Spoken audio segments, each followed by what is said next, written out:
நானுங்கள் அம்மா வீட்டு சமையல் மீனாட்சி. இன்னைக்கு பார்த்தீங்கன்னா ஆடிப்பட்டம் ரெடி ஆயிடுச்சு. அதனால் நம்ம மாடி தோட்டத்தை க்ளீன் பண்ணலாம் அப்படின்னு சொல்லிட்டு நான் வந்து மேலே வந்திருக்கேன். 2 மாதமாக மேலேயே வரல. சும்மா ஏதோ செடியில் வந்து காய்க்க ஏதோ பறிச்சுக்கிறோம், போய்க்கிறோம், வந்துக்கிறோம். மருந்தடிக்கலை, உரம் கொடுக்கல, எதுவுமே கொடுக்கல. சரி இனிமேல் வந்து ரெகுலராக பண்ணலாம் அப்படின்னு சொல்லிட்டு முடிவெடுத்து மேலே வந்திருக்கோம். அதுக்கு முன்னாடி நம்ம வந்து மண் வந்து கொஞ்சம் வாங்கியிருக்கோம். அது தவிர எனக்கு வந்து திடீர்னு ஒரு ஐடியா தோணுச்சு. மாடியில் வெயிட் ஏற்றாதீங்கன்னு நிறைய பேர் சொல்கிறீங்க. ரெண்டாவது நான் எனக்கே தோணுது. அதனால் வால்தூள் வந்து கிடச்சிது, அதாவது மரத்தூள் வந்து கிடச்சிது. அப்புறம் ஒரு வார்த்தை ஆர்கே பட்டர் தம்பிக்கிட்ட கேட்டேன், அம்மா இதையும் கொஞ்சம் கலந்து போடலாமா, இது சீக்கிரமாக மக்கிடுமா, 1 வருஷத்தில் மக்கிடும். கோகோபிட் வந்து 7 வருஷம் ஆகும் மக்கிறதுக்கு. ரெண்டாவது வெயிட் வந்து இது இருக்கவே இருக்காது அப்படின்னு சொன்னார். சரி எங்கடா தேடி வாங்கிறதுன்னு சொல்லிட்டு நானும் இங்கே கோவூர்லேருந்து வாய்க்கடை வரைக்கும் போய் பார்த்தேன். எங்கேயாவது கிடைக்குதா போரூர் வரைக்கும். அங்கே ஒரு கடை இருந்தது, கேட்டோம். பார்த்திங்கன்னா ரொம்ப காசு கிடையாது. ஒரு மூட்டை வந்து 80 ரூபா தான். ஒரு கிட்டத்தட்ட அது ஒரு 10 தொட்டிக்கு வரும். நமக்கு கலந்து மண் கலந்து போடும்போது 10 தொட்டிக்கு வரும். அதனால் அதையும் கொஞ்சம் வாங்கிட்டு வந்து வச்சுருக்கேன். நீங்களும் மாடி தோட்டம் வச்சுருக்கீங்க, மேலே இருக்குது அப்படின்னா இதை கலந்து போடும்போது உங்களுக்கு ஈஸியாக வந்து வெயிட்டும் இருக்காது, செடியும் வந்து நல்லா வளரும். தண்ணி வந்து ஒரு நாள் விட்டு ஒரு நாள் கூட ஊற்றலாம். இந்த வால்தூள் போடும்போது, அதாவது மரத்தூள் போடும்போது ஒரு நாள் விட்டு ஒரு நாள் கூட நம்ம வந்து தண்ணி ஊற்றலாம். ஏன்னு கேட்டிங்கன்னா அந்த தண்ணி ஈரம் வந்து கொஞ்சம் இருந்துக்கிட்டே இருக்கும்.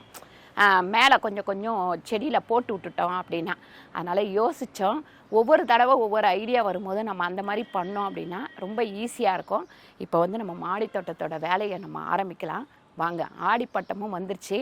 ஃபஸ்ட்டு மண் கலந்து ரெடி பண்ணி வச்சுருவோம். அடுத்த நாள் தான் நம்ம வந்து விதை போட முடியும். அது இல்லாமல் இப்போ பாருங்கள், நான் இந்த கத்திரிக்காய் வந்து காய்க்கலை, பிடுங்கி போட்டுடலாம் அப்படின்னு முந்தானத்து கூட யோசிச்சுட்டு போனேன் 2 நாளைக்கு முன்னாடி கூட. இப்போ பார்த்திங்கன்னா காய்க்க ஆரம்பிச்சிச்சு. இது எப்போ வச்ச செடினா போன தைக்கு முன்னாடி மார்கழியில் வச்ச செடி.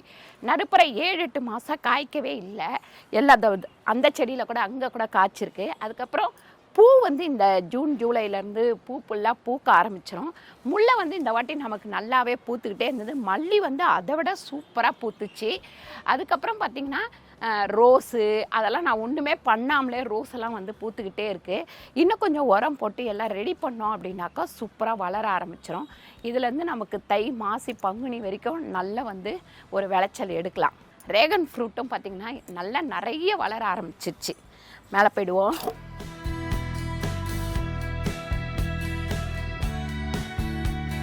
இதில் பார்த்திங்கன்னா சில காஞ்சி போன கத்திரிக்காய் செடியெல்லாம் இருக்குது. அதெல்லாம் வந்து நம்ம எடுத்து போட்டுருணும். பயங்கர ஸ்ட்ராங்காக இருக்குது. இந்த கத்திரிக்காயெல்லாம் பார்த்திங்கன்னா இப்போ தான் துளுக்க ஆரம்பிச்சு, காஞ்சி போய் குச்சி மட்டும் இருந்தது. இப்போ மழை பெய்யவும் நல்லா வந்து துளுக்க ஆரம்பிச்சிருக்கு. ஒரு தடவை வந்து இதுக்கு நம்ம கொஞ்சம் மண்புழு உரம், பஞ்சகாவியம் அதெல்லாம் கொடுத்து பார்க்கலாம். கொடுத்து பார்த்தோம்னா நமக்கு வந்து நல்லா கத்திரிக்காய் காய்ச்சிதுன்னா இந்த செடியை அப்படியே இருக்கட்டும். இல்லாட்டி நம்ம புது விதை போட்டு வளர வைக்கலாம். இதில் வந்து பார்த்திங்கன்னா நித்திய மல்லியும் அதுக்கப்புறம் ஜாதி மல்லியும் ஒரே செடியில் வச்சுருந்தேன். அது எல்லாமே நல்லா வந்து இப்போ வந்து பூக்க ஆரம்பிச்சிருச்சு. இங்கே சப்போட்டா பயங்கரமாக பூத்துருக்கு, பூ வச்சுருக்கு. இன்னும் காய் வந்து வைக்கலை. கொஞ்சம் பஞ்சகாவியம் கொடுத்தோம்னா அது வளர ஆரம்பிச்சிடும். முருங்கைக்காய் பாருங்கள், இந்த முருங்கைக்கீரை வந்து நல்லா வளருது. இப்போ தான் வந்து சுண்டைக்காய் வந்து பூ வைக்க ஆரம்பிச்சிருக்கு. இனிமேல் காய்ச்சிரும். இது வந்து காலி செடி எதுவுமே இல்லை, மண்ணு தான் இருக்குது. இதை கொட்டி நம்ம வந்து கலந்து எடுத்துக்கலாம்.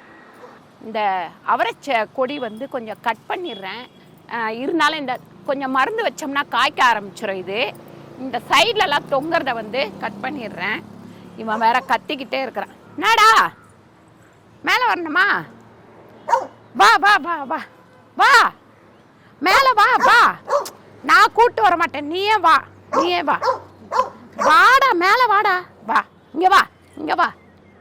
அவருக்கு ஏற தெரியாதுங்க, அதனால தான் உட்காந்து கத்திட்டு இருக்காரு. நாங்களாம் வந்து மேலே வந்துட்டோம் பாருங்க, மேலே வந்துட்டோம், என்னையே கூப்பிட்டு போங்க அப்படின்னு சொல்லிட்டு கத்திட்டு இருக்கிறாரு. அவரை மேலே கூப்பிட்டு வந்தோம்னா ஒரே ஒரு பிரச்சனை என்னன்னு கேட்டிங்கன்னா, என்னை மண் கலக்க விட மாட்டான். அவனும் சேர்ந்து கலக்க ஆரம்பிச்சிருவான். அதனால தான் இங்கே வந்து பார்த்திங்கன்னா ட்ராகன் ஃப்ரூட்லாம் ரொம்ப நல்லா வளர்ந்துருக்கு. இங்கே இருக்குது, இங்கே ஏதோ ஒன்று இருந்தது கொட்டிடுச்சு போல இருக்கா. டோருக்கு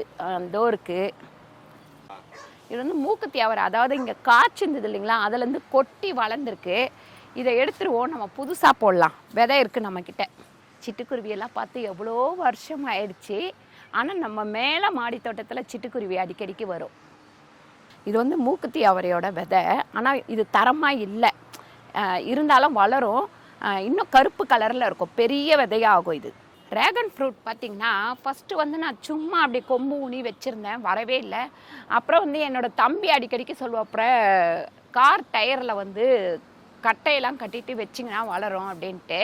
அதுவுமே நான் பண்ணலை. அதுக்கப்புறம் நம்ம இந்த பந்தல் போட்டதுக்கப்புறம் கொஞ்சம் நல்லா மேலே படர்ந்து வளர ஆரம்பிச்சிருச்சு. இது வந்து வளர்க்குறது ரொம்ப ஈஸி. ஒரே ஒரு களை எடுத்து வச்சிங்கன்னா அது வளர்ந்துக்கிட்டே இருக்கும். நிறைய பேர்த்துக்கு நம்ம கொடுத்துட்டே இருக்கலாம். அந்த மாதிரி ஒரு செடியிலேருந்து வச்சது தான் இங்கே 5 தொட்டி வச்சுருக்கேன் பாருங்கள். ஃபுல்லாக 5 தொட்டி வச்சுருக்கேன் நான். அதனால் இது வந்து கஷ்டமே இல்லை. தண்ணி கூட வந்து 2 நாளைக்கு ஒரு முறை ஊற்றினா போதும்.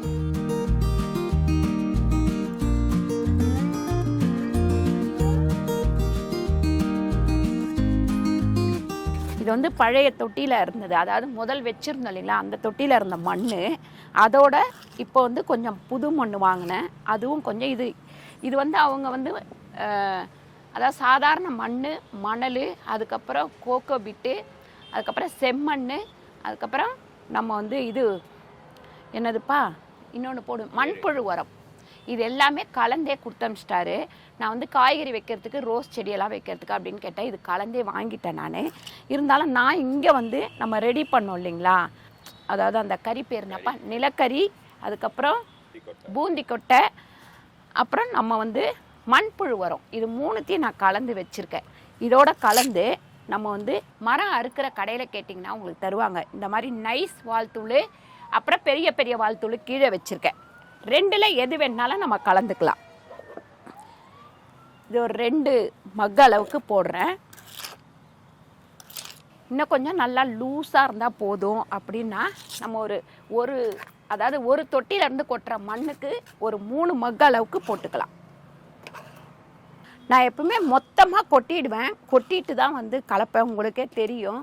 ஆனால் மழை பெஞ்சிட்டு இருக்க தொட்டு மொத்தமாக கொட்டினோடனே வேலை பார்க்க முடிய மாட்டேங்குது. அதனால் நான் ஒவ்வொரு தொட்டியாக கொட்டி கலந்துட்டுருக்கேன்.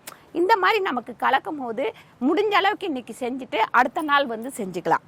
ஆல்ரெடி நம்ம மண்ணே வந்து நல்லா லூஸாக தான் இருக்குது, கட்டியாக, அதாவது ஸ்ட்ராங் ஆகிடும், ஒரு மாதிரி கலக்கவே முடியாது, அந்த மாதிரி ஆகிடும். அந்த மாதிரி இல்லை. அதுக்கப்புறம் நான் வந்து கலந்த மண் வாங்கினேன் இல்லைங்களா, அதை வந்து இப்படி மேலே, அதுக்கு மேலே நம்ம இந்த மண்புழு உரம் இந்த மாதிரி கலந்து வச்சிடலாம். விதை போடும்போது ரொம்ப ஈஸியாக இருக்கும். நம்ம மண் வந்து தரமாக இருக்கா இல்லையான்னு நல்லா தெரியும். எப்படின்னு கேட்டிங்கன்னா, இங்கே பாருங்கள், மண்புழு இருக்குது. மண்புழு ஒரு தொட்டிக்கு 2-3 மண்புழு இருக்குது மண் கொட்டினோம்னா. அப்போ நம்ம மண் வந்து நல்லா தரமாக இருக்குது அப்படின்னு தான் அர்த்தம். நம்ம இப்போ வந்து ஒரு பக்கெட்டு மண், அதாவது ஒரே ஒரு தொட்டியில் உள்ள மண் கொட்டிட்டு 3 மக்கு வந்து இதில் 3 மக்கு வந்து வால்தூள் போட்டேன், அதாவது மரத்தூள் போட்டிருக்கேன். அதுக்கப்புறம் இங்கே வந்து நம்ம கலந்து வச்சுருக்கோம் இல்லையா, இந்த உரம் வந்து ஒரு மக்கு அளவுக்கு இதில் போடுறேன். அப்படி போடும்போது நமக்கு வந்து 1.5 தொட்டிக்கு மண் கலவை வந்து ரெடி ஆகிடும். அப்படி ஆகும்போது நமக்கு வெயிட்டும் வந்து ஏறவே ஏறாது. ஏன்னா வால்தூளோட வெயிட் வந்து பார்த்திங்கன்னா இது எல்லாமே சேர்த்து ஒரு 8 கிலோ வெயிட்டு தான் இந்த மூட்டையில் இருக்கிறது எல்லாமே.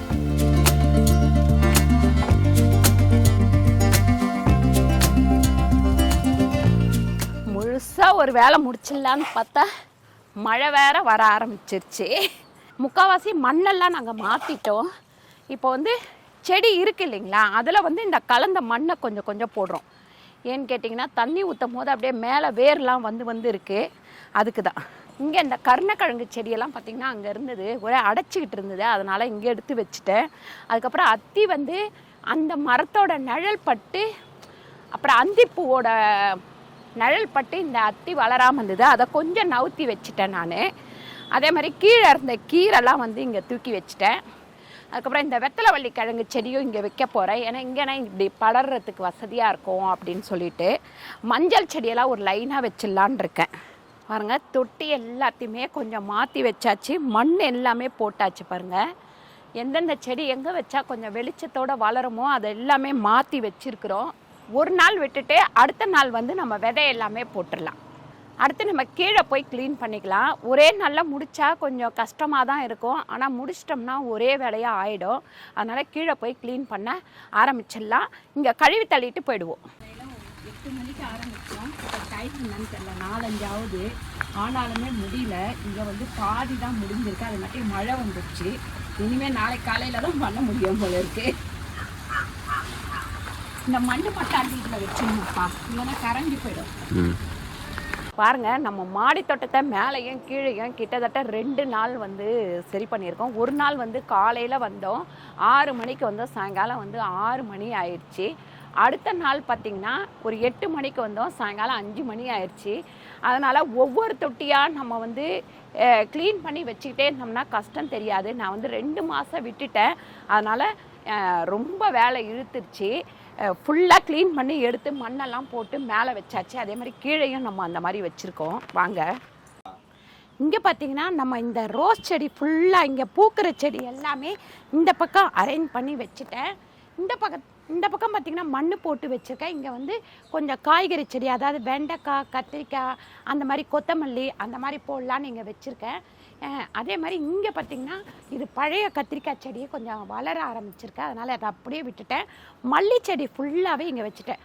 இங்கே வந்து பார்த்திங்கன்னா ஊசி அடுக்கு மல்லி செடி, அதுக்கப்புறம் நார்மல் மல்லிச்செடி, முல்லைச்செடி, ஒத்த இதழ் உள்ள மல்லிச்செடி, இப்படி எல்லாமே லைனாக வச்சுட்டேன்.